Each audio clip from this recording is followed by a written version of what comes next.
As 2022 draws to a close, it's time for fresh resolve to set new goals and work towards achieving them. At Banega Swasth India, our goal is Lakshya Sampurna Swastika, which means health for all. So in our effort to find solutions to some of the pressing health challenges, today we talk about the critical issue of air pollution and the risk it poses to our health and well-being. How can we ensure clean air for all? To set the agenda for 2023, we have a special guest. We have with us Anumita Roy Chowdhury, Executive Director, Research and Advocacy, CSC. You've been working, we've spoken so many times when it comes to air pollution, and you've been working it, you're an expert. But today, health experts are talking about air pollution as, that it has the same impact as on lungs as smoking does. Is this the reality which we have to accept today and also live with it? When you have very high pollution levels during winter, then you have the short-term immediate impact, the trigger impact on those who are already vulnerable with respiratory conditions, cardiac conditions, which aggravates your condition and increases emergency hospital admission. But round-the-year exposure, that ultimately leads to the metabolic diseases and range of cancer and whole range of other problems associated with heart, stroke, brain, everything else. Now that is really the scary, and the disease burden of disease is therefore something has to be the central to the whole air pollution mitigation strategy for us. India has introduced various plans and policies like the National Clean Air Program, Comprehensive Action Plan, GRAB, which is the Graded Response Action Plan. Despite this, the air quality is only worsening to the point that now it's become a public health emergency. Anumita, why are we not being able to solve the problem of air pollution? Tell us what really are the challenges. Today, it's a misnomer to actually differentiate between NCAP cities and non-NCAP cities. So when we analyze data for all cities for which air quality data is available, in fact, we don't have data for many cities in India today. But we find that there's very little difference in pollution levels between NCAP and non-NCAP cities, which actually brings out the fact that air pollution is really a national crisis, and we need to take a much wider view of this problem. In fact, what we have also found that if you compare the NCAP and non-NCAP cities, then the levels that they have, nearly both of them, especially in northern India, requires reduction target of about 50% or more to be able to meet the air quality standards. So that means that we now need to have a comprehensive regional plan where you will bring together all the states. And from that perspective, therefore, the next message is, and in fact, we are moving in that direction, that NCAP is now also asking for a state-level action plan. So that is just not the cities, but the statewide action plan. But the question that you're asking, that despite all these policies and plans, why we are still not being able to see the change, is simply because the scale and the speed and the urgency of that action is still very limited. So we know what to do. We know that we have to address all the pollution sources. That means we need transformative changes in the energy systems that we use in industry, in power plants, for power generation, for households, for vehicles. So that's one big area of action that we require. Second is in the vehicular pollution sector.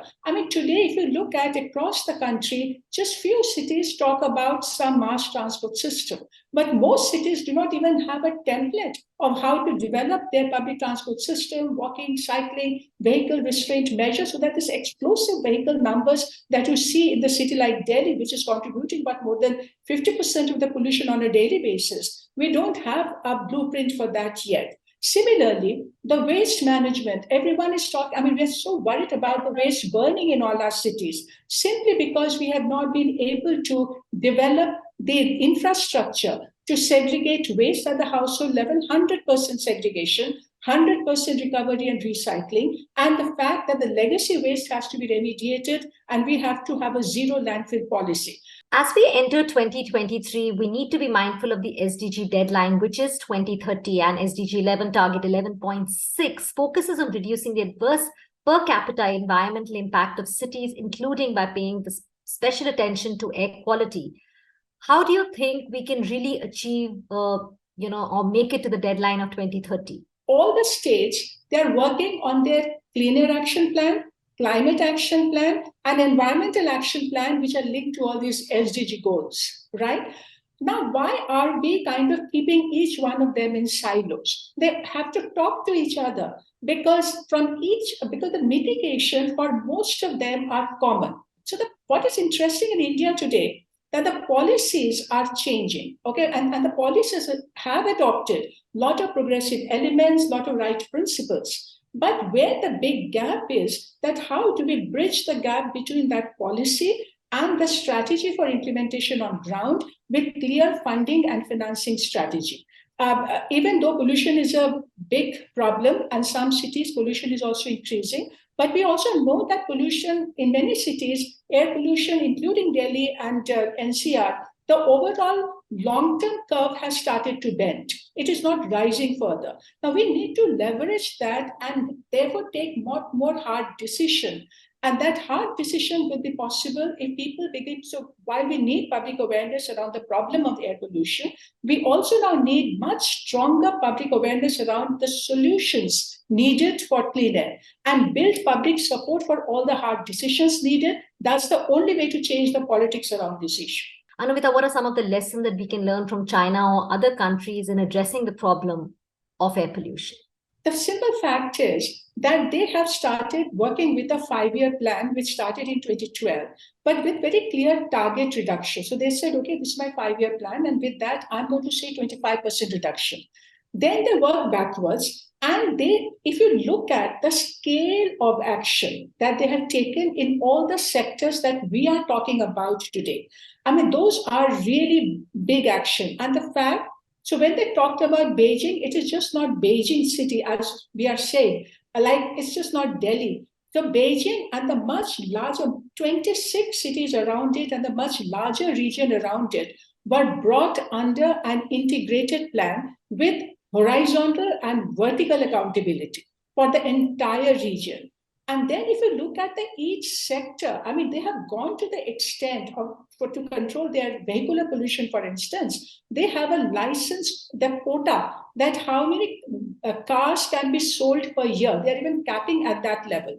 But then simultaneously, if you look at the way they have expanded their metro, their BRT, their bus system, electrification of the vehicles, the way they have moved out of the dirty fuels in the region for power generation and for and the industrial sector, it is that scale of action that has helped Beijing to meet its target of not only 25%, they have actually overreached. They have actually reduced it by 40% by 2020. So the top-down policy will have to be supported by the bottom-up preparedness to absorb that and to have a very strong binding implementation strategy. That's where we are not being able to bridge the gap yet.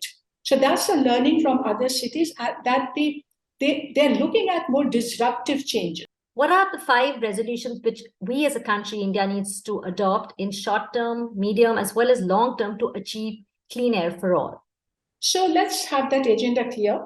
We need a clean fuel strategy for industry, vehicle, and households. So the dirty fuels that we are using today in industries sector, that has to go. And we have to therefore adopt the right pricing policy to make the cleaner fuel like natural gas more cost effective for the industry to use. The other area is the mobility transition.